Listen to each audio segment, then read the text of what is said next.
गौतम बुद्ध के जीवन से हम काफी कुछ सीख सकते हैं।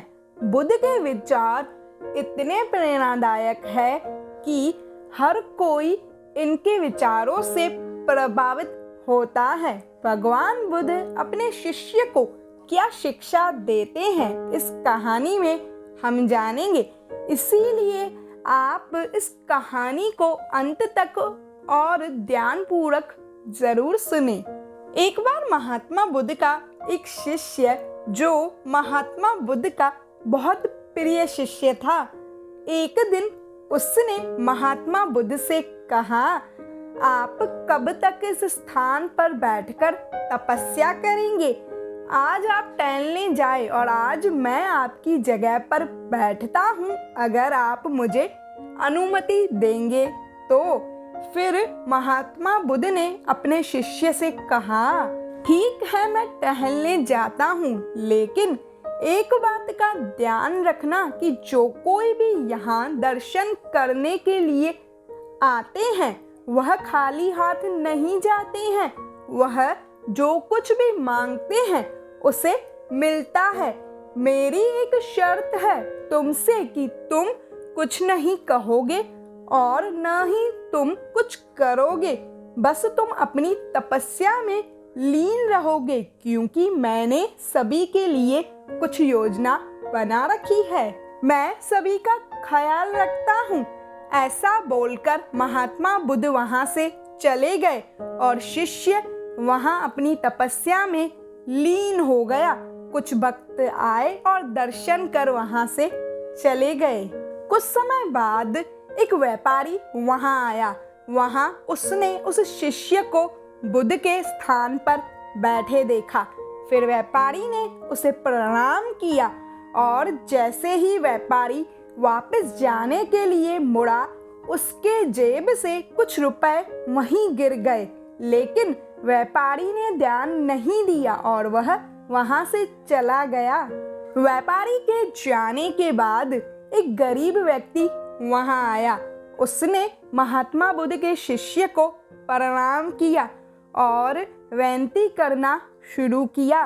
गरीब आदमी ने कहा कि मैं एक गरीब व्यक्ति हूँ, कृपया मुझे कोई ऐसा तरीका बताएं जिससे मुझे कुछ पैसे मिल सके और कुछ खाने को मिल सके। इतना कहने के बाद जैसे ही वह व्यक्ति पीछे मुड़ा, उसका ध्यान गिरे हुए पैसों पर पड़ा। उसने पैसे उठाए और महात्मा बुद्ध को धन्यवाद दिया। गरीब व्यक्ति वहां से खुश होकर चला गया। यह सब घटना शिष्य देख रहा था, लेकिन शर्त के अनुसार उसने कुछ नहीं कहा। और उस गरीब व्यक्ति के जाने के बाद एक नाविक वहां आता है।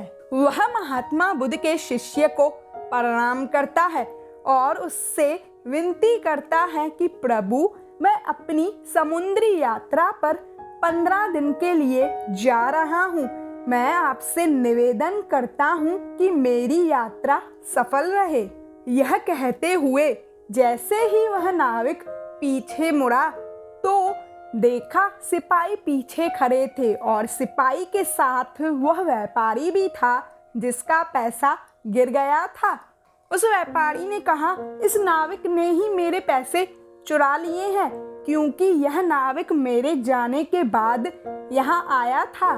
सिपाहियों ने उस नाविक को गिरफ्तार कर लिया और ले जाने लगे। नाविक के बार बार मना करने पर भी सिपाहियों ने उसे नहीं छोड़ा और अपने साथ ले जाने लगे। तब तपस्या में लीन महात्मा बुद्ध के शिष्य ने सारा मामला बताया।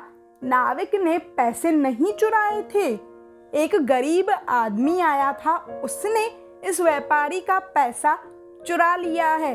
तुम उसके घर चले जाओ और उसकी तलाशी करो, तुम्हें वह पैसा मिल जाएगा। राजा के सैनिक पैसा वसूल करने के लिए गरीब व्यक्ति के घर पहुंचे और गरीब व्यक्ति को पकड़कर काल कोठरी में डाल दिया गया और नाविक को रिहा कर दिया गया। नाविक अपने घर चला गया और वहां से अपनी समुद्री यात्रा पर चला गया। जब महात्मा बुद्ध लौटे तो उस शिष्य ने बुद्ध को यह सारी बात बताई। बुद्ध ने कहा, मैंने तुमसे कहा था कि तुम कुछ नहीं करोगे, यहाँ तपस्या में रहो और चुप रहो। मैंने तुमसे यह भी कहा था कि मैंने सबके लिए योजना बनाई है, लेकिन फिर भी तुम भूल गए। जब उस व्यापारी का पैसा गिरा तो उसे परवाह नहीं थी, क्योंकि वह बहुत अमीर था, लेकिन उस पैसे से उस गरीब व्यक्ति के परिवार के लिए कुछ खाने की व्यवस्था हो जाती। यह सब मेरी योजना थी।